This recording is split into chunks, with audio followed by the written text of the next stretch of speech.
Hey everybody, so this is my forecast for Leo for April 2014. So, Leo, we start out with Mars retrograde in the third house, and also in the middle of the month, there's going to be a full moon lunar eclipse. So, Mars is an action planet, and whenever Mars is in a planet, there's energy, there's assertive, aggressive action, there's stress and conflict, maybe you're impulsive, but it's retrograde right now. And it's in that third house. That third house is the house of communications. It's the way you think, the way you speak, short distance travel, friends, siblings, and neighbors. So right now, when it comes to communicating with people, you might not feel as um, assertive or aggressive. You might just need to be by yourself a little bit. You might need to be behind the scenes. You might not really want to contact anybody. There may be some old conflict, some reoccurring conflict coming up when it comes to um, like there was some conflict and it was put on hold. Okay, you kind of put it on hold. So, or there's a past conflict coming back up. I don't understand what that means, but it's something that you dealt with in the past, put it on hold, and now here it comes. That's the only way I can think of it. And I know I just repeated myself, but I do that when I'm thinking what to say. It, as I'm saying this, things come to me. I never know what I'm going to say ahead of time. So, um, there.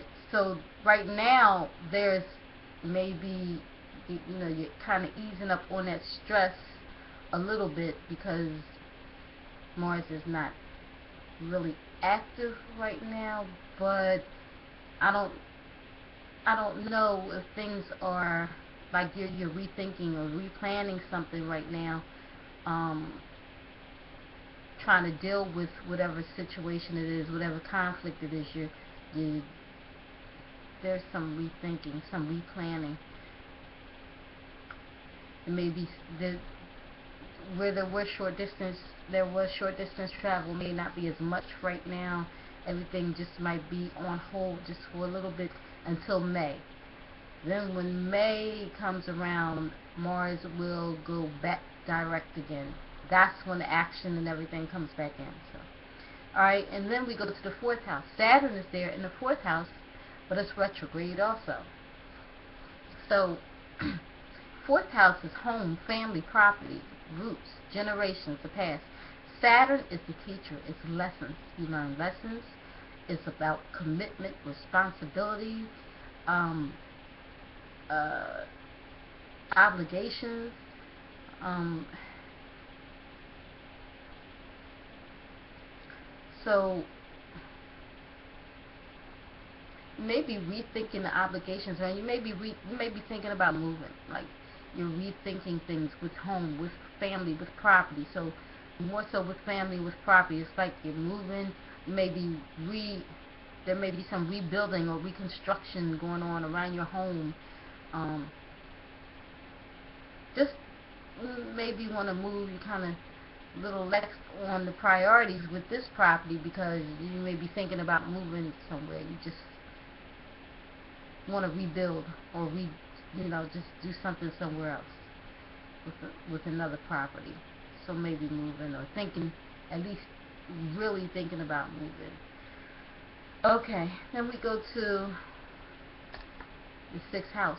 Pluto is in that sixth house. Pluto will be retrograde. So, sixth house is work, health, and daily routine. And Pluto is things going on behind the scenes with work, with health, with your daily routine. And so you may be rebuilding these things. You're rebuilding, um, or there's a something at work, where uh, what do I want to say? There may be some reorganizing or some restructuring around the job with the positions, some laying off or something like that. Maybe there's some layoffs coming up, or something,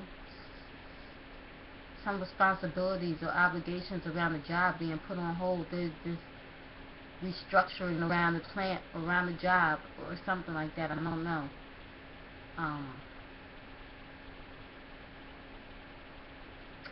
With your health, there may be some, maybe dealing with things right now. Things are coming back up, and you have to deal with them. Rebuilding. There's some the word rebuilding. What is that coming back to me for? Something. I don't know. But yeah, with your health, you're probably taking care of things. There was some things going on behind the scenes, but while it's retrograde, that means it's coming to the forefront. Okay, so things are being revealed. So, whatever it is, if there's something wrong with your health, you're going to get it taken care of. You'll find out, and you'll have to get it taken care of. Something going on around the job, behind the scenes, it's going to come out, and it's going to be revealed. And so, you know, probably already know about it. Okay, so then we move to that 7th house. Venus is in that 7th house. Venus in the 7th house. 7th house is relationships, any type of relationship, business partnership, one-to-one communications. Venus brings in, it helps. It helps. It's artistic and charming and beautiful. Also love and money. So, if you're in a relationship, you may be taking things to another level, or there may come some type of contract, like marriage or something like that. Because 7th house is also, open opposition and contracts, along with it being